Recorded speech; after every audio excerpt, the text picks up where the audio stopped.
Good morning students, class 11th। आज का विषय है कविता घर की याद, जिसके कवि भवानी प्रसाद मिश्र। कविता का ये तीसरा पद्यांश। और माँ बिन पढ़ी मेरी, दुख में घड़ी मेरी, माँ की जिसकी गोद में सिर, रख लिया तो दुख नहीं फिर। माँ की जिसकी स्नेह धारा का यहाँ तक भी पसारा, और लिखना नहीं आता जो कि उसका पत्थर पाता। प्रसंग प्रस्तुत पद्यांश हमारी पाठ्यपुस्तक हिंदी में संकलित घर की याद नामक कविता से लिया गया है, जिसके कवि हैं भवानी प्रसाद मिश्र। कवि को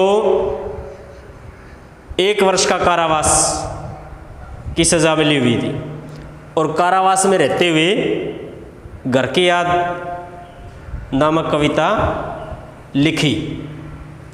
इस पद्यांश में माँ की ममता के बारे में बताया गया कि घर में जेल में रहते हुए जब उसको घर की याद आती है और माँ के बारे में सोचता है तो उसका हृदय और ज़्यादा दुखी हो जाता है कि माँ की ममता का किस प्रकार से मतलब यहाँ पर भी उसका फैलाव है, उसको याद करता है।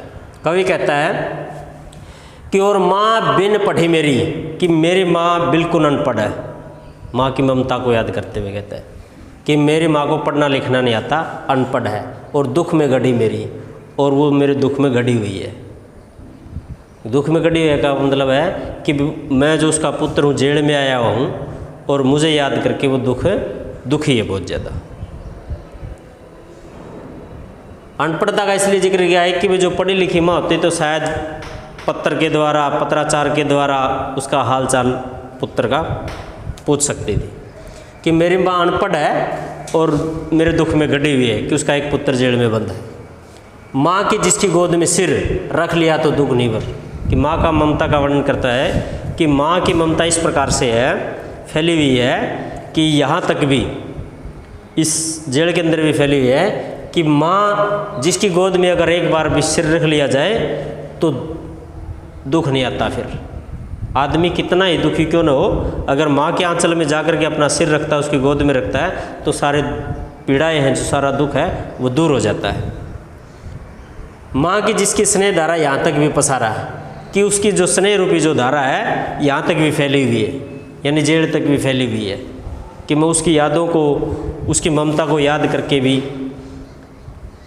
अपने दुख को सहन करने की अक्षमता मेरे अंदर पैदा होगी। कि माँ की ममता इस तरह से कि या जेल में भी उसका पसारा है, उसका फैलाव है। यहाँ पर माँ को इस तरह से याद करता है कि माँ की ममता ही होती है इसी तरह है कि आदमी जो है माँ के पास जाकर के अपनी सारी पीड़ाएं दूर कर लेता है। माँ जो अपने आंचल में बच्चे को जब गोद में सिर रखती है उसकी, तो सिर पर जब हाथ फेरते तो उसकी सारी पीड़ाएं हर लेती है, मतलब सारी दूर हो जाती है। तो वो कहता है कि उसकी स्नेह रूपी धारा यहाँ पर भी फैली हुई है। उसे लिखना नहीं आता कि जो कि उसका पत्र पाता, कि मेरी माँ अनपढ़ है, उसको लिखना बिल्कुल भी नहीं आता है। जो मैं उसका पत्र प्राप्त करता कि वो लिख करके यहाँ भेजती, और जो उसका पत्र प्राप्त करता कि भाई घर का क्या माहौल है, घर का क्या वातावरण है, घर में जो उसकी बहन आई हुई हैं, उसके भाई हैं, उसका पिताजी है, किस प्रकार से हैं, उसको याद कर रहे हैं कि मुझे देख करके वो यहाँ जेल में समझ करके दुखी तो नहीं है।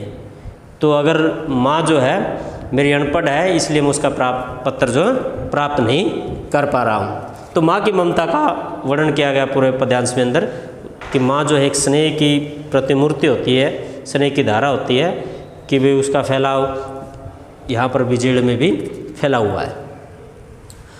अनुप्रास अलंकार और स्नेह धारा, स्नेह रूपी धारा, रूपक अलंकार का इसके अंदर प्रयोग किया गया।